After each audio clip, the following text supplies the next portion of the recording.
Vamos então, nessa aula, aprofundar um tema muito importante, muito querido também na nossa ação litúrgica, que é o tema do canto. Então, quais são os critérios pastorais que a Igreja nos deixa para aproveitarmos bem esse instrumento que nós temos também de união a Deus nosso Senhor? Nós vemos na Sagrada Escritura que o canto é utilizado em muitos momentos. Já nós temos lá, por exemplo, o canto de Moisés, nós temos o canto de Ana, quando ela concebe o filho Samuel. Nós temos o canto de Maria, o Magnificat. No Apocalipse nós temos os cânticos, dos anjos, o cântico também dos redimidos por Cristo, aqueles que vieram da grande tribulação. Então nós vemos que a Sagrada Escritura, em muitos lugares, nos fala sobre o canto. E a Sagrada Liturgia, a nossa liturgia, ela é um espelho, é um reflexo dessa liturgia celeste, onde os anjos, os santos, cantam sem cessar a Deus nosso Senhor. O cântico é uma expressão de amor, diz Santo Agostinho. O canto é próprio de quem ama, quem experimenta o amor, ele jubila, ele canta, porque faltam palavras para expressar aquilo que está experimentando. E a liturgia também, ela considera um lugar importante para o canto. Vamos então, sobretudo na ação eucarística, na liturgia eucarística, aprofundar o que a Igreja nos fala sobre o canto. E a instrução geral do missal, no número 40, nos vai falar então sobre o canto litúrgico. Portanto, desse grande valor ao uso do canto na celebração da missa. Então, em primeiro lugar, a instrução considera a importância, tem um grande valor o uso do canto na missa, tendo em vista a índole dos povos e as possibilidades de cada assembleia litúrgica. Então, de acordo com a índole de cada povo e também das possibilidades daquela assembleia litúrgica, ainda que não seja necessário cantar sempre todos os textos de per si destinados ao canto, por exemplo, nas missas dos dias de semana, deve-se zelar para que não falte o canto dos ministros e do povo nas celebrações dos domingos e festas de preceito. Então, aqui a instrução geral do missal está dizendo que não é obrigatório haver cantos na missa nos dias de semana. Em muitos lugares, sobretudo em grandes centros urbanos, onde tem, por exemplo, uma missa de manhãzinha antes do trabalho. Muitas pessoas gostam de ir à missa antes do trabalho ou ao meio-dia, no intervalo do almoço, tiram alguns minutos do seu almoço, do seu descanso, para assistir à Santa Missa. Em muitos lugares, pastoralmente, é louvável que essa missa seja um pouco mais simples, também para respeitar esse momento do descanso do trabalhador, esse momento que ele tira do próprio almoço, para valorizar a importância na vida deles da Santa Missa. Então, em muitos lugares, sobretudo centros urbanos, durante as missas de segunda a sexta-feira, não tem cantos. Isso é possível. Agora, se tem cantos também, se a circunstância permite, pois melhor ainda. E, portanto, não é necessário cantar sempre todos os textos destinados ao canto. Contudo, nas missas de domingo e festas de preceito, deve-se zelar para que não falte o canto na Sagrada Liturgia. Na escolha das partes que de fato são cantadas, deve-se dar preferência às mais importantes e, sobretudo, aquelas que o sacerdote, o diácono, o leitor cantam com respostas do povo, ou então aquelas que o sacerdote e o povo devem proferir simultaneamente. Então, dentre as partes que podem ser cantadas, que são cantadas de fato, se deve sempre dar preferência àquelas que se cantam simultaneamente, por exemplo, o canto do Glória, né? Glória a Deus nas alturas e paz na terra aos homens, o Sanctus, né? O Cordeiro de Deus, né? São aquelas chamadas partes invariáveis da missa, onde o sacerdote canta junto com o povo. Se deve dar preferência a esses cantos cantados simultaneamente, ou nas que o sacerdote, um diácono ou um leitor canta de modo alternado com o povo.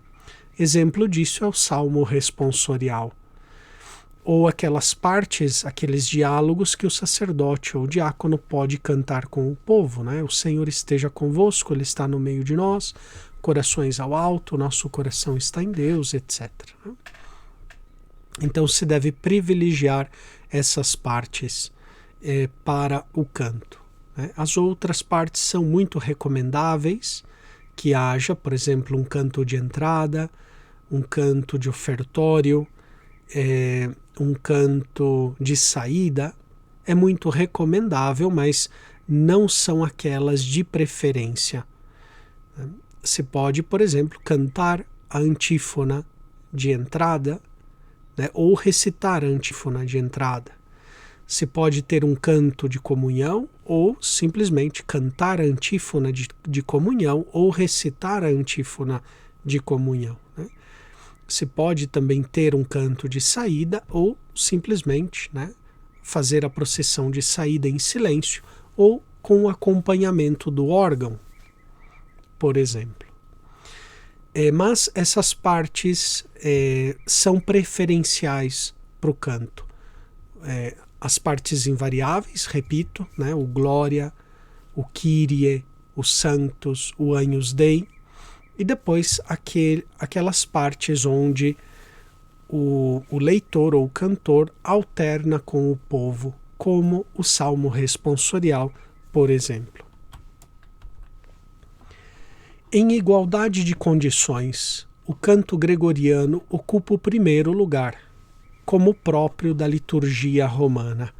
Então aqui a instrução geral do missal nos fala que o canto gregoriano, seguindo, né, o Concílio Vaticano II, a instrução, seguindo o Vaticano II, afirma que o canto gregoriano ocupa o primeiro lugar. Por isso, as nossas equipes de liturgia devem se empenhar em primeiro lugar por aprender o canto gregoriano, pelo menos naquelas partes invariáveis da missa, o Kyrie, o Glória, o Sanctus, o Agnus Dei, pelo menos essas partes, o Pai Nosso, cantado em canto gregoriano. Então a equipe de liturgia, em primeiro lugar, deve buscar aprender, preparar bem essas partes invariáveis, onde todo o povo pode cantar e pode aprender, né? Em muitos lugares do mundo, até mesmo na Europa, na África, na Ásia, muitos lugares o povo aprende a cantar em canto gregoriano essas partes da missa, né? Então o gregoriano ocupa sempre o primeiro lugar. E as nossas equipes de música devem buscar também aprender. Outros gêneros de música sacra, especialmente a polifonia, não são absolutamente excluídos, contanto que se harmonizem com o espírito da ação litúrgica e favoreçam a participação de todos os fiéis. Então, normalmente, quando tem um canto polifônico, o povo não canta, né? Canta um coral, um grupo, né? A equipe de liturgia prepara uma polifonia e canta. Não é absolutamente excluído.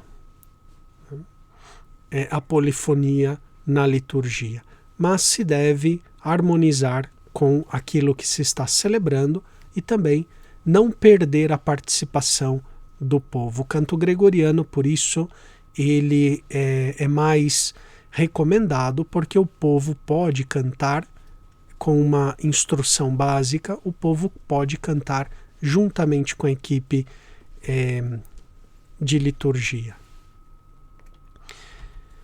Uma vez que se realizam sempre mais frequentes reuniões internacionais de fiéis, convém que aprendam a cantar juntos em latim ao menos algumas partes do ordinário da missa, principalmente o símbolo da fé, o nosso creio, o Pai Nosso, a oração do Senhor, empregando-se melodias mais simples.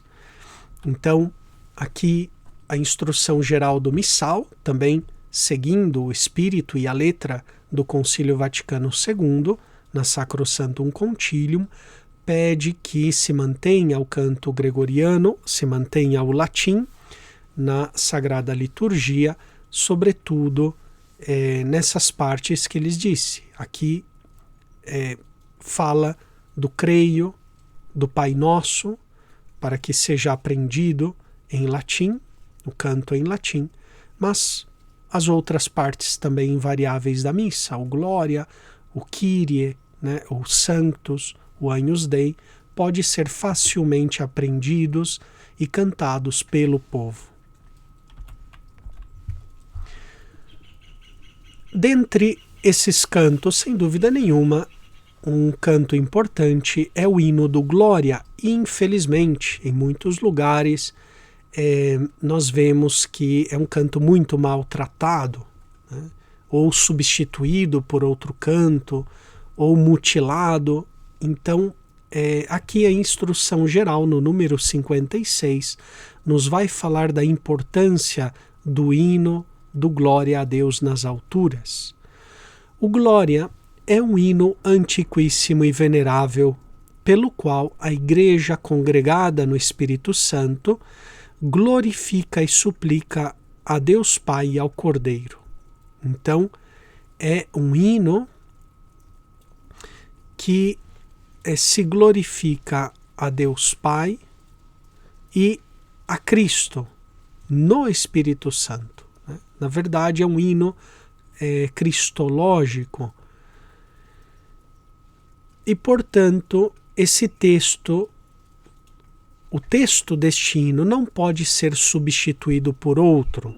Então, o Glória deve ser cantado ou recitado, conforme as circunstâncias, na sua integridade. Não pode ser transformado, adaptado, substituído por outro, ou simplesmente fazer uma paráfrase do texto. O Glória deve ser cantado tal e qual ele está no missal romano, sem substituir as palavras, sem acrescentar palavras. Diz aqui a instrução, o texto deste hino não pode ser substituído. Entoado pelo sacerdote, ou se for o caso, pelo cantor ou grupo de cantores, é cantado por toda a assembleia ou pelo povo que o alterna com o grupo de cantores ou somente pelo próprio grupo de cantores. Se não for cantado, deve ser recitado por todos juntos ou por dois coros dialogando entre si. É cantado ou recitado aos domingos, exceto no Advento e na Quaresma, e depois ele é cantado e recitado também nas solenidades e festas e ainda em celebrações especiais mais solenes. Ele pode também ser cantado ou recitado. Então é um hino que glorifica a Deus Pai e ao Cordeiro, Jesus Cristo, no Espírito Santo. E, portanto, ele deve ser recitado sempre nos domingos, nas solenidades e festas. Então, o canto litúrgico ele tem uma importância singular nas nossas celebrações, ele é importante, e deve estar presente, né, cantado com dignidade. O canto litúrgico deve nos levar à oração. Hoje nós vivemos em uma sociedade muito agitada, frenética. Portanto, o canto litúrgico ele deve ser um canto meditativo, nos deve levar ao silêncio, à oração, à comunhão com o Senhor e não fomentar ainda mais no coração dos nossos irmãos e irmãs a agitação, o frenesi. E o canto, portanto, é um sinal do amor, né? Nós cantamos do mesmo modo como nós amamos. Como está o nosso amor a Deus e ao nosso irmão, é assim que nós cantamos.